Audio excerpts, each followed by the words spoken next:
it away. Thank you. Okay. Henry, just terminology change. The committee elected to call it the risk philosophy statement Okay. instead of the risk tolerance statement. Okay. That makes sense.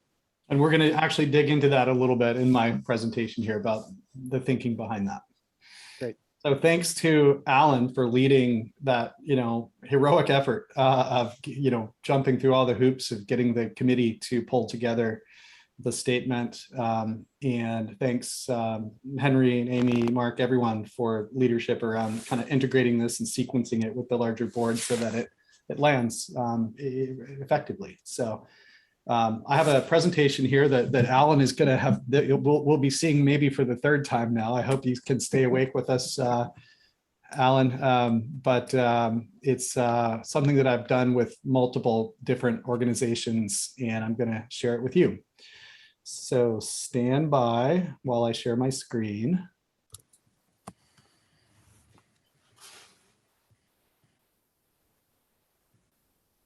Does that look okay for you all? Mm-hmm. Okay, cool. We're going to do some interactive stuff throughout this whole thing.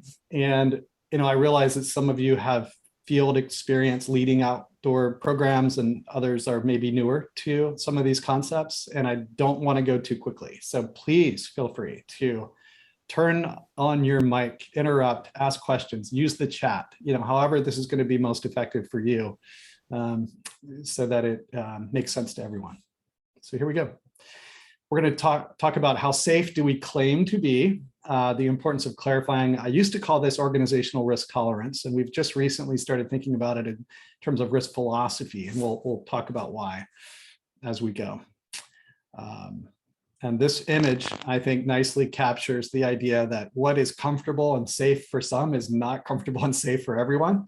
And that's why we need to be more explicit with how we talk about and think about risk and safety, so that we don't have moments like this where a parent is maybe on a very different page than the school, or the students are on a very different page than the instructors, et cetera, et cetera. So a little bit about me for those of you who I don't know. I run a consulting company that somehow manages to exclusively work with outdoor organizations on their safety and risk management. And I've been doing that since 2008. And a lot of the work that I do arises from things I've learned through many years of being involved with Outward Bound and the Student Conservation Association. And I was a NWOBS student. And I've been a regular speaker at events like the Wilderness Risk Management Conference. And I'm proud to say, just a few months ago, my book came out. It's called Beneficial Risks, and it's about managing risk in outdoor programs. And many of these images you see on the cover of the book are contributed by Luke O'Neill, who is a great instructor who works out of the Mazama base camp and elsewhere. So that's just a little bit about me for those of you who don't know me. So what we're going to do in our time together today, we're going to talk about why. First, we'll do our outcomes for the day, our risk tolerance. Why do we have a risk tolerance or risk philosophy statement? We're going to actually look at examples of statements that other organizations have developed so that we can be more critical in thinking about our own. I'm going to share some general cautions that I think the board would want to be aware of, and suggest some action steps for us, which Henry kind of alluded to in his prelude here. And, before we dive into any of that, I just want to say that it's easy for an organization to superficially address this concept of risk philosophy using platitudes and simple slogans. And, safety first is kind of a common one that we frequently see. And another one that you'll see everywhere, especially during this pandemic, is you'll see people saying your safety is our top priority. And you see that everywhere. And the problem, of course, is that means very different things to different people. And it's a way of kind of not talking about actually how safe is the right amount? How do we manage safety? What's our strategy around that? What are you comfortable with? What am I comfortable with? And so it's this way to kind of sidestep the genuine conversations that I would think a parent would want to be having with people to whom they are entrusting their kids. So another problem I have with this idea of your safety as our top priority is the actual definition of safety, if you look that up, is freedom from risk of harm. So I want to ask you, do you think we can run an Outward Bound program or any enterprise without any risk of harm? And let's just look at a few images from actual Outward Bound courses. And I'll ask you if you feel like this instructor crossing this log. Henry, you and I crossed this log once over the Early Winters Creek, going up to Silver Star. Do you think we were free from any risk of harm while we were doing that? Here's an instructor up in the North Cascades with his students down below. And again, I mean, it's just really obvious that this is not what we're not talking about here is being completely free, pressure washing all of the risk out of the activity, but rather, and I think Mark Waller is joining us. Mark, welcome. Good to have you here. We're kind of in process, but great to have you here with us. Here's another activity that isn't as obviously hazardous because it's kind of normalized in our society, but maybe one of the most hazardous things that we actually do with our students and staff is driving to the trailheads. So it sort of invites this larger question, that we're going to be exploring today. What is the role of risk in the Outward Bound experience? And is risk a bad thing? Is it something that we're completely trying to eliminate and get rid of? And as the title of my book implies, I believe that the nature of the work that we do is certainly has risks and hazards that we want to manage or avoid or eliminate, but many beneficial risks, many positive things that students get from being in wild places, being out of their comfort zone, learning new skills, taking social and physical risks in wild and remote places. And that is what the essence, that's an inseparable part of the Outward Bound experience. I just want to pause right there and ask if anyone has anything you'd like to say, or what would you say is the role of risk in the Outward Bound experience? Let's hear from like one or two people on that. I think it's absolutely necessary.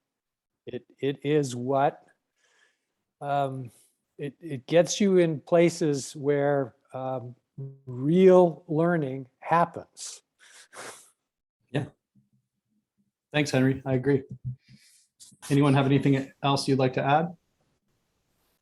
Well, I think it's sometimes useful. I think sometimes our courses can focus too much on the risk part of the curriculum and lose sight of the many other parts of the curriculum that in the future will probably play much more important roles for us. Great, thanks, Alan. So what I hear you kind of pointing out there is being intentional with how we think about it and use it and all that. So that's wonderful.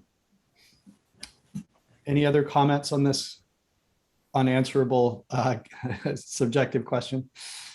You can sort of see it, excuse me, as an accelerant.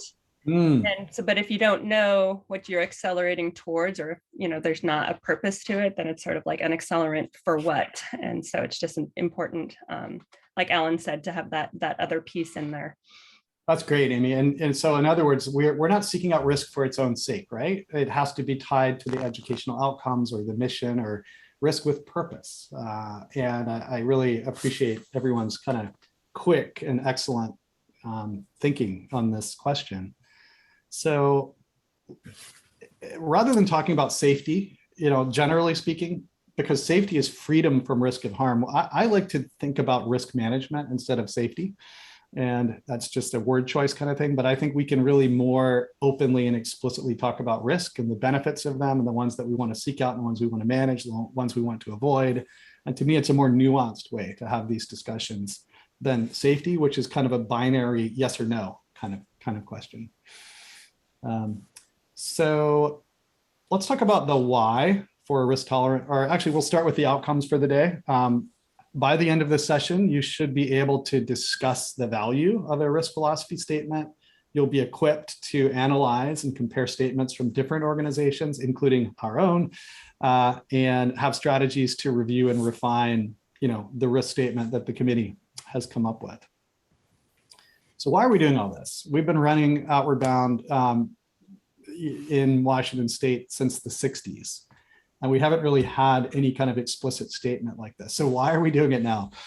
I would say that there are really benefits that the school will get from this process in terms of having clear definitions and administrative benefits and advantages for people in the field, and then larger organizational board level kind of things. So let's dig into a few of those and take a look. Feel free to chime in or ask questions or pop comments into the chat too as we go. Here's another moment where it might be really helpful to know where someone's risk tolerance is before you engage with them on some adventure, right? So we started off talking about tolerance in terms of risk, and I would say that risk, as all of you just articulated a few moments ago, risk is really not this inherently evil, bad thing that we should just be tolerating, right? There's benefits to risk, and I've seen organizations starting to talk about this, not so much in terms of risk tolerance, but risk appetite. What are the risks that we desire? And a more neutral way to talk about that, and where the committee, Alan's committee, ended up is risk philosophy, which is more of a neutral way of talking about that. I just wanted to explore that. It expresses your organization's philosophy about the connection of risk in achieving your mission, kind of like the accelerant piece that Amy was just mentioning. And I've worked with dozens of organizations in putting these kinds of things together. And there are some common elements that I have seen and that I think are, for the most part, reflected in the statement that the NWOBS committee put together. When I see these statements, they're usually, we try to write them in easily, not using a bunch of jargon and internal acronyms and all that kind of stuff, but really try to use language that it can be outward facing and easily understood. It's pretty common to acknowledge that risks are inherent and inseparable from the activities themselves, not in a legal liability waiver kind of way, but more in a, let's just be real about we couldn't get rid of all the risk if we wanted to, right? We usually also try to tie it to the mission, description of some of the benefits that would be gained by participating in these activities, and an explanation of some of the strategies that the organization uses to manage or optimize the risks that they're embracing. And some organizations, not all, but some organizations choose to have some kind of specific measurable risk management goals. And when we get to, the stage where you're looking at the NWOBS statement, has that already been circulated, or will that be sent after this meeting today? After. Okay, so when you get to that point, you might refer back to this little list and just think about how we are ticking some of these boxes.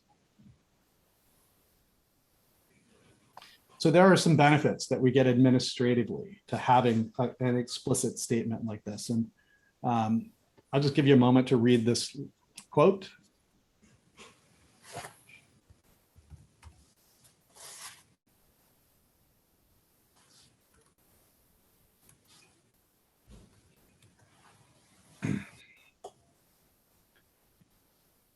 This is a quote from the Nonprofit Risk Management Center, just encouraging organizations, not just outdoor programs, but organizations in general, to be more explicit about their tolerance for different types of risk that an organization might encompass. So some administrative examples specifically that came to mind are, helps us create this common language around how we're talking about risk. It can provide guidance for really some of the more subjective aspects. Like, let's say we get this great grant opportunity to start working with a new population, kind of like Outward Bound did back in the day when we started working with military veterans. I don't think that's a decision that should be taken lightly. That's a very different population with different needs and challenges and opportunities, and it should be thoughtfully assessed, right? So anytime we're working with new populations, maybe expanding to a new course area, new program activities, any of that kind of stuff, as we were forced to do in Mazama with the fires, and with other things over the last few years, I think this provides guidance, gives us a touchstone to come back to. It can inform things like medical screening decisions, admissions decisions, stuff like that, strategic partnerships. It can inform things like our training and curriculum decisions. So it helps us. It helps us administratively steer the ship in a common direction without kind of guessing. And I think the pandemic and all the COVID stuff really highlighted that we didn't have a risk statement. We were kind of guessing, are we okay with this or not? Should we be doing it?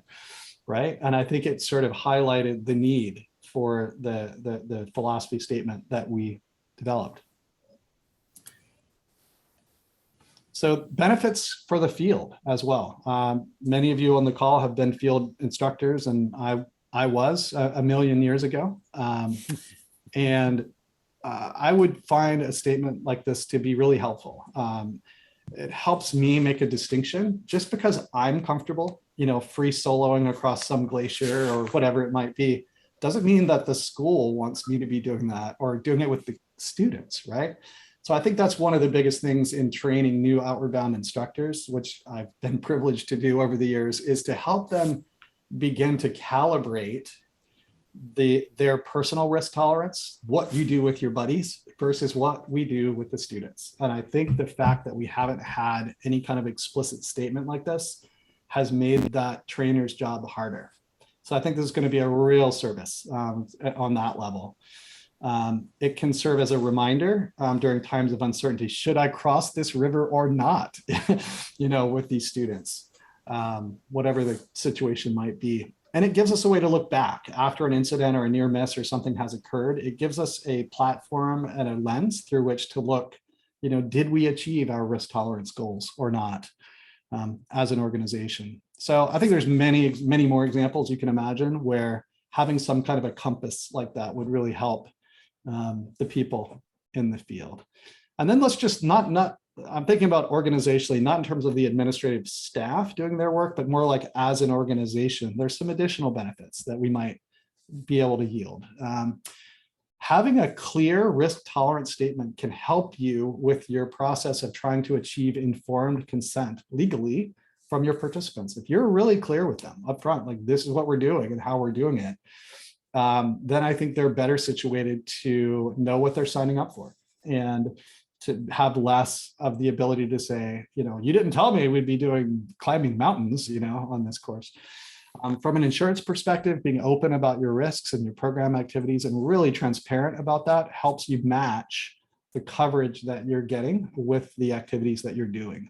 And I've worked with programs, believe it or not, that have said to me, I could never tell my insurance provider what we're actually doing because I'm afraid they wouldn't cover that. It's a bad idea, right?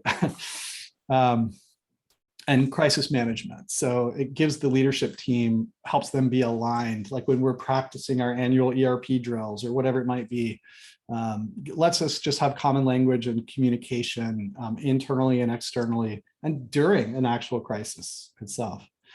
And it just aligns us. I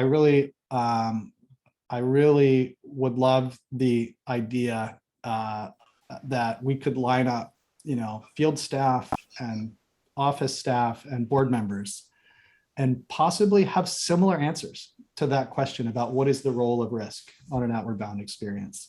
And having a statement like that helps us to get there. I'm just going to pause right there and comments or questions. Okay, let's keep going. So let's look at some examples. I want to look at examples from a few different organizations just to give you a sense of what the heck are we talking about here. And as you look at these, we're going to look at one from a conservation corps and one from an outdoor learning center and one from a climbing guide service. And I would ask you to consider, does this statement seem to match your understanding of what that organization does? does that resonate with you? Like whether that would be as a participant or a parent or a staff member. And do you think it would provide that guidance, that sort of North Star for people in the field or in the office or what have you to follow? So let's take a look at a few examples. Conservation Corps. So these are the kids you see out in the national parks with the helmets on, building trails and working on various kind of conservation projects. This is an organization that had a risk philosophy statement and made a very intentional decision to change it. And I think as such, it's an interesting case study, because what they found was that their risk philosophy statement, while well-intended, had some downsides to it. So let's take a look at it, and I'll ask you what you think that might be. So the original, it was a longer statement than this, but one of the key pieces that the statement kind of centered around was having this goal of 0 accidents, 0 incidents, 0 injuries.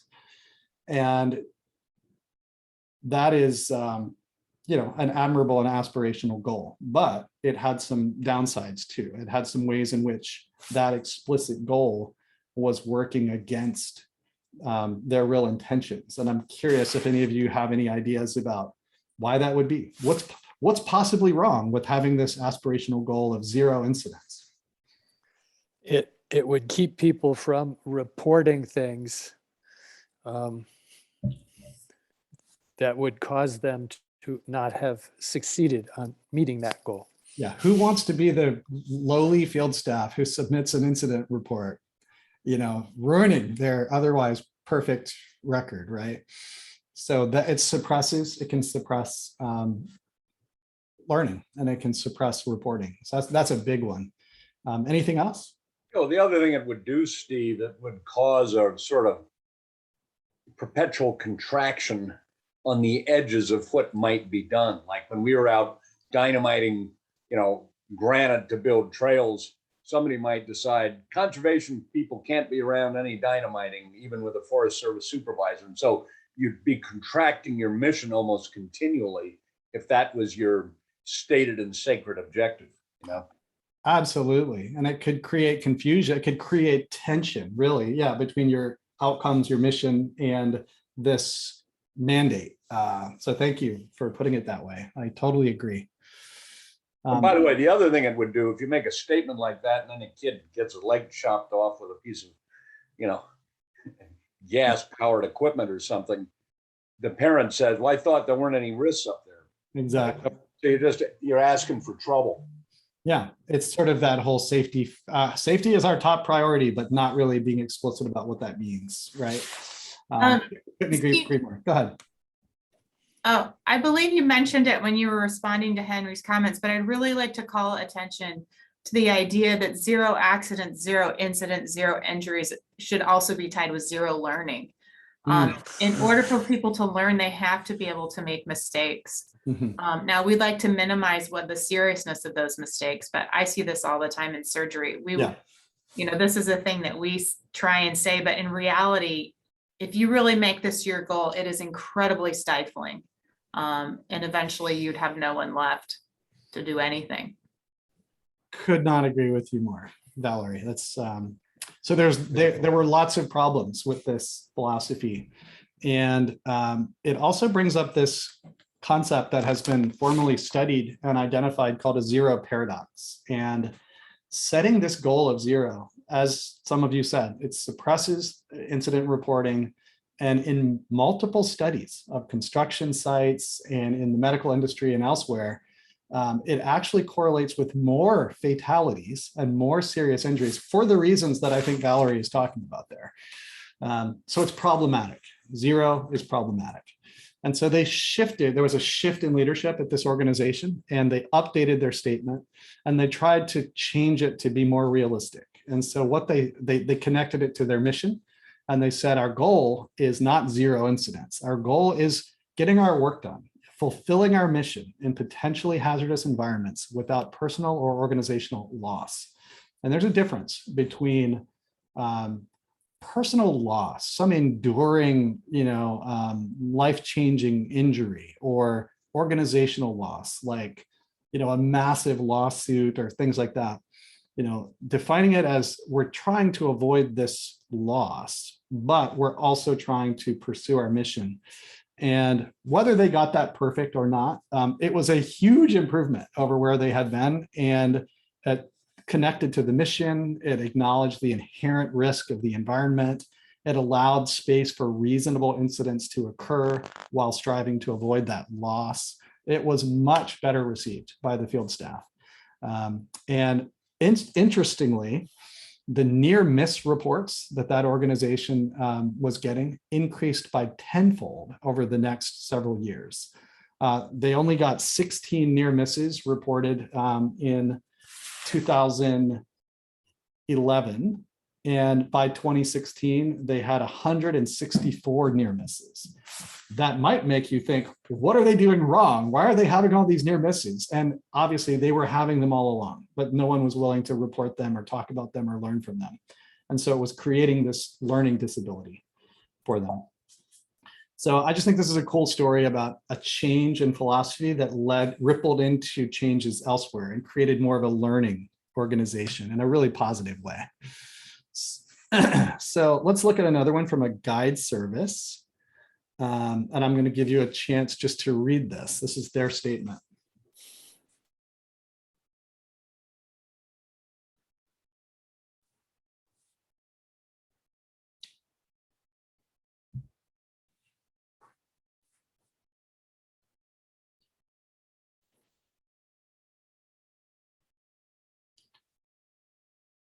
So why don't I just ask you, and maybe it'd be wonderful to hear from someone who hasn't had a chance to kind of speak up on the call yet, ideally. Is there anything that kind of stands out for you here as noticeable or useful, helpful?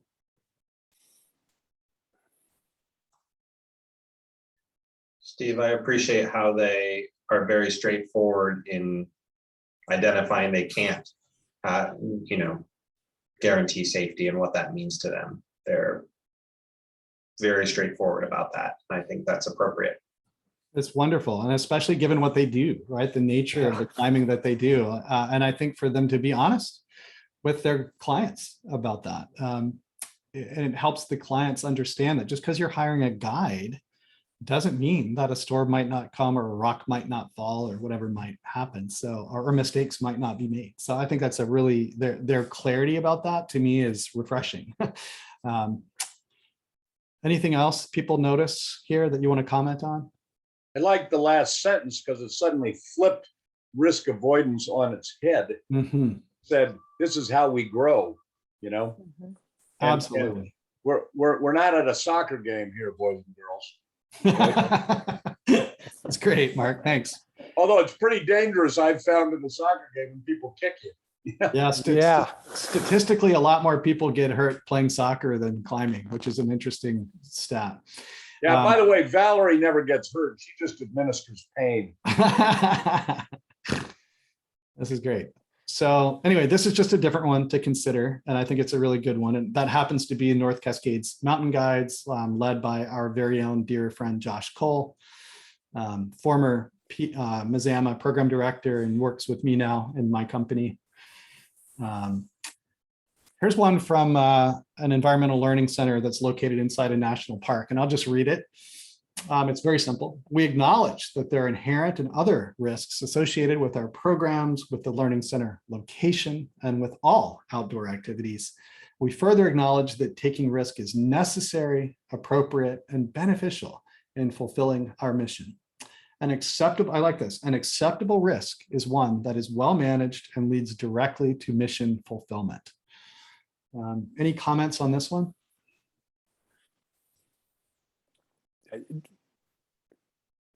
They're just very clear about it. We're going to take intentional risks. Mm-hmm. Mm-hmm. We're going to manage them, but we're going to do it intentionally. Yeah, that really does feel intentional, and they're highlighting that it's not just a bad thing, right? Yeah. I'm not really sure what the last sentence says, though. Mm-hmm. I think there's a wide, maybe it narrows it to some degree. What's an acceptable risk? Well, it's got to fulfill the mission. Be well managed. Yeah, but what does that mean? Yeah. Yeah. So maybe they could make that more explicit or talk a little bit more about that. This is their draft. They haven't quite finalized it, and they were kind enough to share it with us, for me to share it with you. I will point that out to them, Kathleen. Thanks for saying that. Well, it brings up the interesting issue that I think our instructors should ask themselves at times. But can I fulfill the mission without taking the risk, without exposing my students to the risk? Mhm, mhm. Yeah. Or what level risk? I'm curious to see what the statement ends up being, or how it would direct a staff person to actually, when I read that, I don't really know how it would direct me to act. But I'm sure there are examples of things that are more helpful in that way. Yeah, no, I think this one is pretty sparse, and maybe it's ticking some of the boxes, but maybe it isn't quite ticking that box of serving as guidance to someone in the field, right? Like really, when it comes down to it, should I follow the policy and stay in lightning drill, even though I'm up on top of this ridge and a storm is coming, or should I run like crazy down the hill and like get to a safer place? So it's a really good, maybe it isn't quite fulfilling that guidance. And this is going to be important to what the board ultimately sees, and that is these sort of risk philosophy statements can take a couple of different forms. One is sort of an overall philosophy that's outward facing, that may be a little less explicit than most useful to staff, but it can serve as the grounding point for development of a more explicit internal statement that really hopefully is very valuable to staff, field staff in particular. Yeah, and that question, we can talk about it a little bit more when we get to the point of reviewing the NWOBS statement, but I would say that question of audience, who is this statement for, right? Is kind of the essential piece. Is it for the parents? Is it for the people who send us money? Is it for people in the office? Is it really for people in the staff? And I think it's important that we have a statement that resonates with all those different groups. But my guess is that the field staff are going to need more than just the outward facing statement. They're going to need a little more texture, as Kathleen was saying. They might take the statement that the board approves and nuance it a little bit more so that it means something to the field staff. Steve, I don't want to take us too far afield, but I'm thinking of what we all sign and agree to when we buy a ski ticket or a ski pass. And I'm also thinking of the legal lens here, because given how litigious our world is, one of the filters we've got to look at is get some legal advice when we craft this statement, so that we're not wild and crazy with risk, and we're managing it appropriately, right? Absolutely. And I couldn't agree with you more, Mark. And there's in a minute here, I'm going to get to some of the cautions, the cautionary parts, and that legal lens is definitely part of that. So let's come back to that piece in just a few minutes here, because I think that's a really important piece. One thing I really appreciated in the guide service one was that they were evaluating risk against best practices. And in the outdoor learning, it was necessary, beneficial. It wasn't as like, what is it that they're making these evaluations against? That's a great point. Let's go back to the guide service one. So in the guide service one, you can see that they in this first paragraph, they explicitly reference the standards of the AMGA, the American Mountain Guides Association, which is kind of the sanctioning body that trains and accredits mountain guides to be legit. There is no corresponding body that's universally accepted for outdoor education, although there are organizations that accredit outdoor programs like the Association for Experiential Education has an accreditation program. Alan's been very involved with them over the years. If you're running a camp, like a summer camp, you're probably going to benefit from being accredited by the ACA, the American Camp Association. In our case, in Outward Bound's case, we kind of have a slightly different situation, which is this charter to the larger, Outward Bound International, and then adhering to the safety policies and procedures that come to us from OBUSA. So we do have our own sort of standards that we are beholden to. And so it'll be interesting for you when you look at the NWOBS statement, if you feel like that's adequately reflected or not.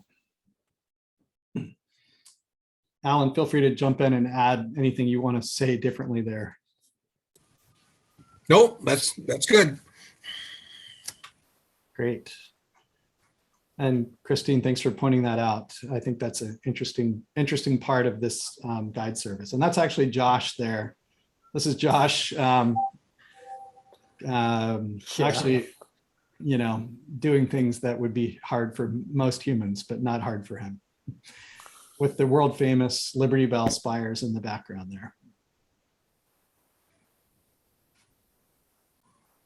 Okay, so we're gonna keep going. And it brings me to the cautions, and Mark was kind of alluding to this a moment ago. And some things that I think are really important when an organization is developing their statement is to remember that this is really not about marketing. It's not about trying to say things like, we have the greatest instructors in the world. We guarantee your child's safety. We have issued the finest training any human beings can ever take, and our programs are the best. Those are things that can be used against you. I think that's a classic mistake, honestly, that I see a lot of organizations make, is kind of overstating safety, over-promising quality, and overextending to the point where what they say can be, in fact, be used against them. Tell me, Mr. Smith, how safety was your top priority when you sent first aid kits into the field that had expired EpiPens in them. So you have to be thoughtful that your risk philosophy is not about trying to convince people to take your program, but that it is accurately describing your program. If you have a really excellent training system and you want to list some of the things you do to manage the programs effectively and safely, that's great. But I think what often happens is people make these blanket statements. Our instructors are the finest in the industry and stuff like that. And what does that even mean? So I think it's important that your risk philosophy be accurate and not some slick marketing tool. Of course, we want people to sign up for and have confidence and take our programs. This idea about considering how the statement could be used against you is really important. Mark was kind of alluding to that. Not overreaching or over-promising, never guaranteeing someone's safety. And the North Cascades Mountain Guides statement was really good, right? Mark Heisterkamp pointed out how that they were really direct and clear about that. And then this is a subtle one. This is a nuanced one. But thinking about how what you say in your statement lines up with things like your marketing images and the resources on the website and how the program is depicted. If all you have on your website are images of kids laughing and smiling on a sunny day in the meadow, and then you have some incident that occurs. There have been cases where camps and other programs were found to be liable for having misled their participants and the families about the very nature of the program, because they had depicted this very smiley, happy, warm, pleasant, safe experience. And in fact, they were going down whitewater rivers and climbing and hiking and doing all the things that we do. And so it's important that we not just be clear in our statement, but we also do a little just ongoing, I'd say ongoing awareness of the images that we post, the images in the catalog, how it's reflected on the website. When parents call or students call and ask questions of the student services folks, are they familiar enough with the programs to actually be able to accurately answer those questions? And if they don't know, do they have the capacity and the resources to find out? So, there's a lot of layers there, and I won't belabor it too much, but I think these are just some pitfalls to avoid and some cautions that just because we have this risk philosophy statement doesn't mean that we're done. I think there's going to be more to do around, just making sure that the way we talk about and think about risk and the way we depict it and our words and our images and our marketing is in alignment. A classic one that I see is people posting images on their website or maybe Instagram or something, showing instructors breaking our own policies or not having a helmet on when they should, or maybe really mismanaging a rock fall or whatever kind of situation it might be. And that comes down to there being a disconnect between the folks that do the marketing and the folks who run the programs. And understanding some of those pieces. So anyway, I'm going to pause right there because that was a lot. And I think that's kind of a can of worms, but it's sort of an interesting one. What do people have to say about this slide that we're on, or other pitfalls or concerns you have about the school creating a statement like this?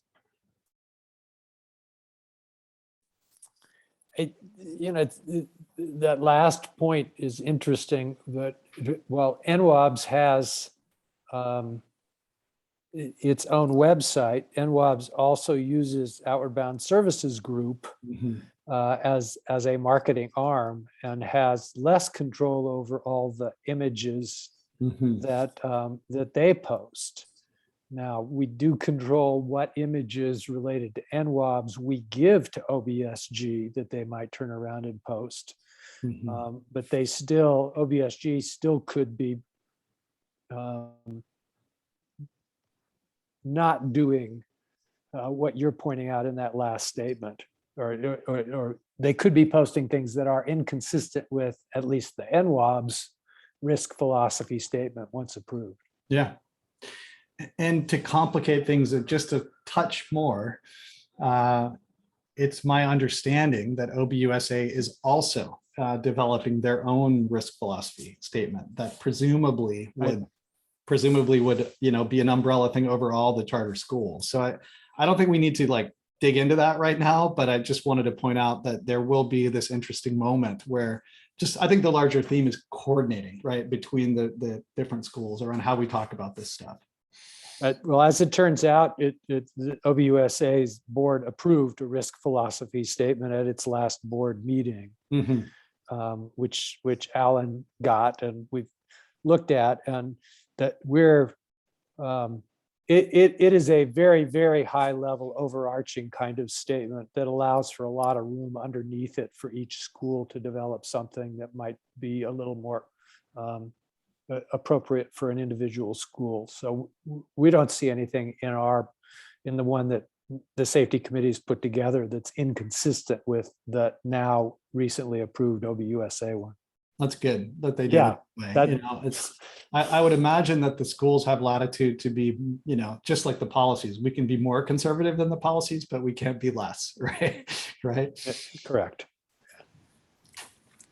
It makes me think about less about the pitfalls listed here, maybe, and more about, we'll have this external facing statement. Where does it go on the website? Will people see it? What conversations will start happening with parents or students because of that, and what will be impacted internally around that, and just the whole, that world of starting, not necessarily something new, but what will what will shift because of that. Yeah, what new things will it, what problems will it solve? And what new things will it engender? It'll be really interesting to see. Generally speaking, my experience with organizations that have implemented something like this is there's initial trepidation around that and some anxiety around that. And generally, broadly speaking, they find parents and students to be really grateful for the clarity, to be better able to self-assess, is this the right program for me or not? And it's so much better to have a student not come than be evacuated on day 2 with all the corresponding trips to the airport. So I think in general, it's really going to help us. And there may be instances where it creates more challenges.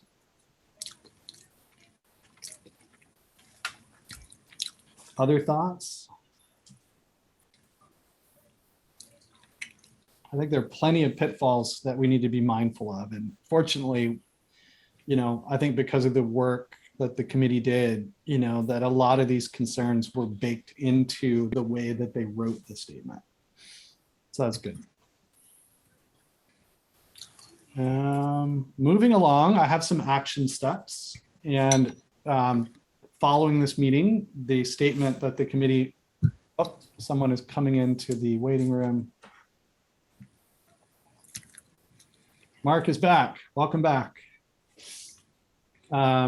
Action steps. So the statement will be distributed and would suggest you really take your time and read it thoroughly and ask questions, and they'll outline what that process looks like. Once it's approved, and I think this is kind of to Kathleen's point, I think it's super important that this thing not sit on the shelf, that it not collect dust in some 3-ring binder to be pulled out once a year. I think we need to intentionally do some things to get it, I like to say, get it into the drinking water of the organization. And what that might look like is every morning in Mazama and in Odin, there are morning meetings that happen where they get organized for the day. What if we could integrate that statement in some way meaningfully, into those daily rituals?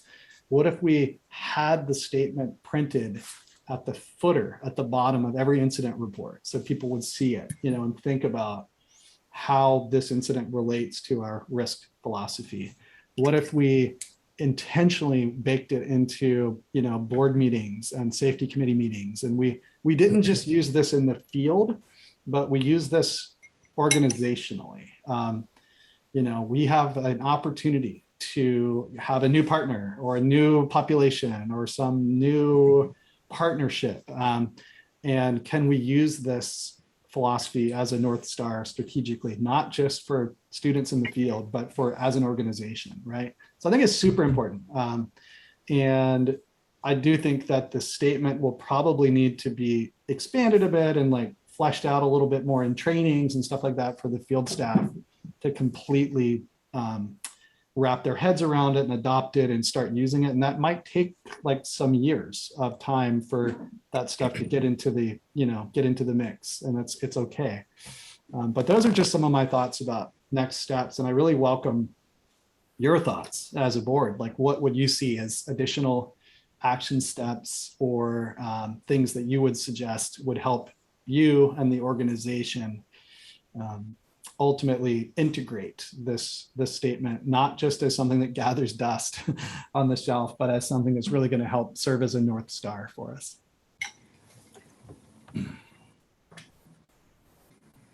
Steve, one of the things ski patrols have done for years is they take not risk statements, but some of the things like AVPU and a bunch of the initials that you may not remember instantly, but are damn useful when you're evaluating a case, and you got that sitting in the front of your pack. And if you're scratching your head as an instructor out one day in the Three Sisters and you see weather blowing in and you really want to get up and down, there are 1,000 examples, right? And I just finished reading carefully Ed Viesturs' book about all the calamities on Everest, right? and all the guys who started going up too late, you know, so they're going to be on the mountain too late. And, you know, the pressure of a client wanting to do something, or the urgency of some part of a group wanting to get it done. You know, if that statement evolves to a point where it is really a guidepost, that's a damn useful thing to recollect, right? Heck yes. And, you know, Everest 96 is a really great example of a situation where they didn't have a universally shared, agreed upon risk philosophy or risk tolerance. What the clients thought they were signing up for and what the guides were providing, and even internally within the guide teams. You know, if you look at what was happening with the disagreements between the guides on their own rope teams, this was a great case study that shows why having an explicit statement like this, so people know what they're signing up for, that guides us in those moments of uncertainty and helps us kind of resist, you know, the competition and the pressure and some of the things that were going on up there that led to that multi-fatality catastrophe, you know. So I love that you brought that one up, and I think it's a cautionary tale of what can happen when people are not on the same page. Well, you take some of the best guides in the world, like Rob Hall and Scott Fisher, and they, you know, decide they're going to leave later than they ought to leave and not turn around when they ought to turn around and climb even if they're 4 parties ahead of them. I mean, they're just classic mistakes, right? So, and it has to be a statement that you can underlie any particular activity, right? If it's really well crafted, whether it's the whitewater or desert hiking or, you know, trekking at, you know, the turn of the seasons, whatever it is, you've just got to have a document that is useful and pliable, right? Absolutely. Yeah. So that'll be interesting to see everyone's take on, you know, the applicability of the statement that the committee put together. Yep. Other thoughts or action steps that people would like to suggest or that request? Yeah, I think new board orientation, that this should be one of the first Exactly. things that is said. Exactly. That's a great example of getting it into the drinking water so that several years from now, everyone has been familiarized with this and they're on the same page, and it's just like the NWOBS way. And we're not there yet. You know, we got a long way to go to get there. But I think you know, new staff coming in, new board members coming in, you know, getting introduced to this and using it, and then maintaining it, like intentionally maintaining it in our debriefs and the meetings we have before the courses go into the field and all the things, you know, will be a way to sort of start massaging it into the just the normal routines of the organization.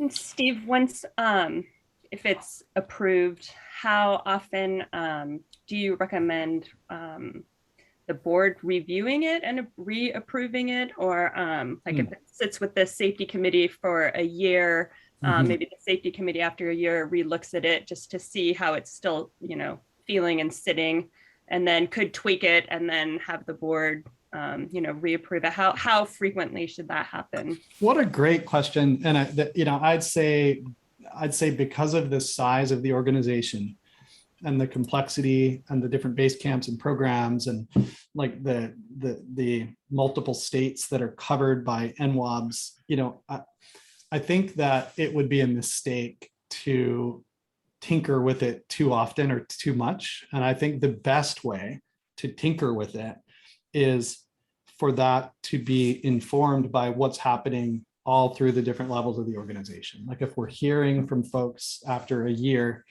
you know, that this risk philosophy statement is confusing, or if it's not helpful, or if there's issues, or ways in which it's really helping us and being a guide for us, and cases where it's like really helpful. I think we need to like listen, you know, and see how it's actually helping the organization. But like a mission statement, they can be revised too. Interestingly, you know, when I came to Outward Bound back in '98, we had a different mission statement. And about, I don't know, maybe someone here can help me, but I think it was about 10 years ago, when all the merger things were going on and all that was happening, OBUSA decided they were going to really simplify the mission statement. And it went from this long paragraph that no one could quote or really have at their fingertips. It became much more explicit, changing lives through challenge and discovery. And how nice that we can all understand that, talk about it, remember it, have it at eye level. And that was a great example of a real intentional shift to the mission statement. And I think it was a good one. And I would suggest that, you know, we should let this philosophy statement as it stands, unless there's some real problem. You know, I would say don't tinker with it for like a few years. You know, really give it a chance to get into the organizational culture before we start changing it too often. That would be my suggestion. Steve, it might be useful to run this by some of the folks at the WRMC and get some of their viewpoints and opinions. Maybe, I mean, my sense is from the committee that we probably looked at it through pretty the same set of eyes. And so there might be some blind spots or other ways to word the document that would make more sense, and also looks toward a more comprehensive viewership. Absolutely. And I think before it's approved, if there's any ways we can get more input or just have more confidence in it, you know, I think that's great. And, you know, we can always wordsmith and tinker, you know, and I think ultimately we will be in a much better place for all the reasons we outlined when the final statement is approved and we start using it. I think we'll just be in a much better place. So whatever's needed for the board to have confidence to do that. And Alan, I know you're quite connected to all those folks, but if I can be of any assistance, or if there's someone in particular that I can help connect us to WRMC wise, that's the Wilderness Risk Management Conference. For those of you not into the acronyms, I'd be happy to help. Yeah, I'm thinking, like, for example, Reb Gray, if he still goes to it, you know, would be nice to have a different set of opinion. But what I'm hearing you say, Steve, and I agree with this, is that we should strive for board approval and then take another look at it. Otherwise, we're almost back to square one here. Yeah, it's probably, yeah, I could go either way on that. But yeah, I talked to Reb last night, actually, so I'd be happy to connect you to him and explore it if that's of interest. Can I ask, as a part of the action steps, how you've seen Steve or maybe the safety committee thought this through, how typically a risk philosophy like connects to standard operating procedure around safety? You know, that I assume there's a direct connect, or that would be one of the actions coming out of this. The simplest answer I would have, that's a great question. And the simplest answer I would offer is the risk philosophy is more like the why, and the operating procedures are the how, right? Like, this is the why we take these risks and the benefits of them and what we do and don't want. And the standard operating procedures, the policies and procedures, which come down to us from OBUSA, is more like the how. How many pieces are you going to have in your climbing anchor? How far away are you going to let the students get while you're on unaccompanied, you know, student travel, or you know, requirements around med screening, or whatever, you know, what's in your first aid kit and all that kind of stuff. So I think the how is easier. It's this why piece that's kind of been forever implied. It's been implied, but it hasn't been explicit. Yeah, but I think you were also saying that sometimes there's a misalignment. So there's a statement, but the staff don't know how to interpret that. So maybe it's not SOPs, maybe it's some other conversation around, so what does this mean for what we're doing? Yeah, there's a big training piece, right? Like, how do we introduce this to people? Can we create scenarios where people would apply it? Can we use this in trainings, technical training, and student management trainings, and training the new staff and med screening, all the things. And I think there's going to be some ramping up that needs to happen. Mhm. But the first step is to get something that the board's comfortable approving as that North Star, I think, as you referred to it in the relative to this, and then proceed with potentially a more detailed statement that's very useful, directly useful to field staff. Proceed on to, where do we put it in our marketing materials? Where do we put it in our website? There are a whole series of steps that have to happen afterwards, but the first step is, yes, we agree that this is an accurate statement of our philosophy as a board for this organization. Exactly. Kathleen, one thing, we did look at this statement through the lens of our strategic framework. And so it's sort of like, we made sure that it would be sort of nestled in there and that it wouldn't, contradict anything that was in there. We did look through it through that lens, but not so much the operating procedures. Alan, remind me, do we have an attorney on the safety committee? We do. Okay, and was he or she involved in this process and looking at it from that standpoint? We have Lisa on the committee. Got it. Yeah, that's right. And I guess it's safe to say she was probably minimally involved in it. So if you were to ask me, do we have this vetted thoroughly through an attorney, I would say no. Okay. All right. But by the way, on that topic, Yeah. I'm managing an employment matter with another board for the board, and the movement of law from one year to the next is pretty striking.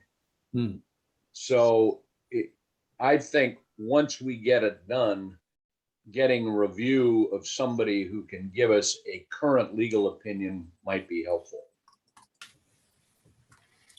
Mark, are you at all concerned that if we get 4 different attorneys to look at, we'll get 5 different opinions? I think that's a risk, but you pick the right one, and that's a box that just ought to be checked, right? Because they're minefields out there, and there's no point in stepping in it, right? Okay. Like if you think, for instance, about, go to Timberline or any ski area in the world, they have lawyered those ticket disclaimers to death, and they still get sued every time there's an incident, but they have themselves at least solidly grounded to defend themselves, right?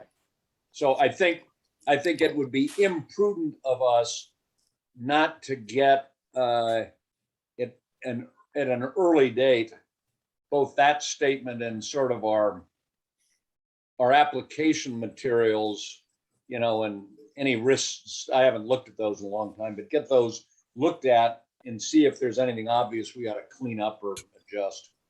My main suggestion on this general approach, which I think is excellent approach, is to make sure that we are working with attorneys who really understand recreation law and understand outdoor programs. And I think, we've got one in Lisa on the committee. And I think we could engage her to more specifically look at this, through that lens. And we've got some through our relationships with the Wilderness Risk Management Conference, people who do look at these kind of statements and waivers and outdoor programs all day, every day. And I think we'd be better off with input from people like that than someone who might strictly look at this through a really risk averse liability avoidance lens and not connected to an understanding of like how outward bound is different than working at a 7-Eleven or something like that. Steve, I totally agree with you, but you want to check that box with competent and well-grounded legal help that is as you described. Absolutely. Yeah. Sort of related, Alan, by chance, have you shared this with Mike Pigg in its current form? Or shared it with the, I don't want to say the insurance guy, but there is somebody at OBUSA who is involved with risk issues. He's the new Steve Neal. Yeah, the new Steve Neal. In answer to that, I don't remember doing that. It may be that Ann has sent Mike a copy of that. I was thinking that maybe it would be better to wait till if we get board approval and then have them look at it. But they could go either way. I was a little hesitant to sort of open up the barn door to a lot of other changes now based on the positions that people had before the board had a chance to respond to it. Yeah. Okay. It's a tricky one. Yeah. I guess my inclination now is to let the board take a look at it, and I think Kathleen, the intent was to send it out to the board as a part of the board book that you'll get early in December before the board meeting, and then run it by some of these other places to see whether or not there might be some fine tuning necessary. Rather than open it up to endless wordsmithing opportunities for outsiders. Even with our small group, there were times when I felt like I was Nancy Pelosi trying to get everybody to say yes. You were trying to count the votes, Yeah. Whipping up the votes. Yeah. Yep. Well, Great. I'll just kind of wrap up my part of this by just saying, Yeah. What a pleasure to have this conversation with you all. And if there were concerns or questions that come up to you that you didn't have a chance or didn't want to discuss on this larger call, and you'd like to shoot me an email or chat again, I'm very happy to do that. It's been really fun working with the board and the committee and Alan and everyone on this. And I'm personally, whether we do more wordsmithing or fine tuning or whatever, at some point, we're going to have a new risk philosophy statement. And I'm just super excited to see, how it gets into the drinking water of the school and how it helps us, and how I'm quite confident it's going to help at the base camp level and in the office level. And it's my hope that it helps at the board level too. And that will be up to you all in terms of how do you adopt and integrate and work with this statement, not just in terms of what happens in the field, but what happens, organizationally. So thank you, for the opportunity to do this. And it's, I'm available to have any kind of follow-up questions or concerns people might have.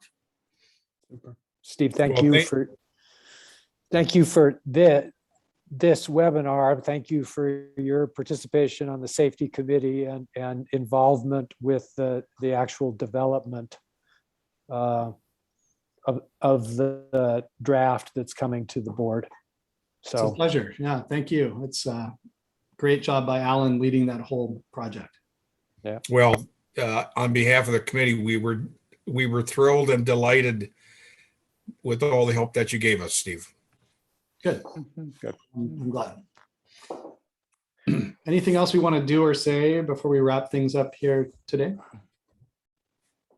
No, I think Amy put in the messages that everybody on the board is going to get this as a part of the board packet.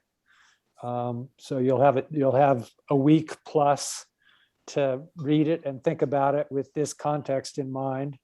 Thanks for joining on this, again, just sort of part of the intentional sequencing, particularly for people who may not be as familiar with what Outward Bound does explicitly in the field, or people who are just new to the organization. So thank you for your time. And thank you, Steve. And we'll see everybody at the board meeting in, Mark, what's the date? It's the second Saturday of December, whatever day December that is. 11th. December 11th. And yeah, Kathleen just reminded me, we did record this session. And so Yes. I'll convert that into a format that's easily clicked on. And I'll just send that on to you, Henry, so you can pass it along to the larger crew, if that sounds like a good plan. Sounds good. Thanks, Steve. Thanks, Henry, everyone. are we Thanks so Zooming- much. Are we Zooming on the 11th or are we in person? We're Zooming. Good. Good. I'll be in a warm place, so I'll zoom in. Are you going to be in Hawaii again? No, I'm going to be in La Quinta, California. Okay.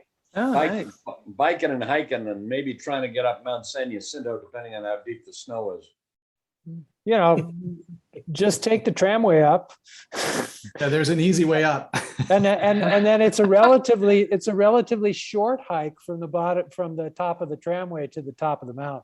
Have you ever heard John Muir's quote about Mount San Jacinto when he first walked up there?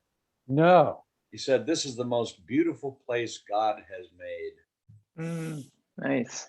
It's I have never taken the tramway up. I have hiked up it from the Idlewild side. Uh-huh. And that's a fabulous, 2-night, 3-day sort of backpacking trip up and back down. So I've climbed it in nice weather and in heavy snow, and it's a little easier in nice weather because the blizzards do come through there, and you better have your crampons. they do. Did you climb it from the Palm Springs side? I'm out of here. Thanks, everybody. Thanks, Steve. Thanks, Really Kathleen. appreciate Good to it. see you, Ciao, Kathleen. ciao. Bye. With I a just- small assist from the cable car. Okay. I just took the tram when I did it. It was fun. Yeah, I didn't think you needed to do that extra 8,000 feet. My knees are too old. I've climbed it from the Palm Springs side. I was also on the search and rescue team that had Mount San Jacinto as its area. Wow. Man, we had tons of missions up there. Yeah.